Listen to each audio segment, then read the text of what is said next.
Welcome to the series of Learning Arabic in 3 minutes. Please make like and subscribe to the channel and share the video. Today we will learn how to say I have no idea in Arabic. Let's see an example first, as we usually do. What is the meaning of I have no idea?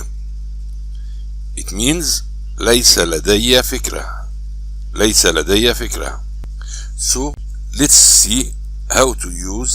Most of the time we use ليس لدي فكرة after a question. When someone asks us a question and we don't know the answer, we say ليس لدي فكرة. Let's see the first. Who broke the cup? Who broke the cup? It means من كسر الكوب. من كسر الكوب. So I reply I have no idea. ليس لدي فكرة. Second example. Where is my glasses? أين نظارتي? I have no idea. ليس لدي فكرة. Third. Is he okay? هل هو بخير؟ ليس لدي فكرة.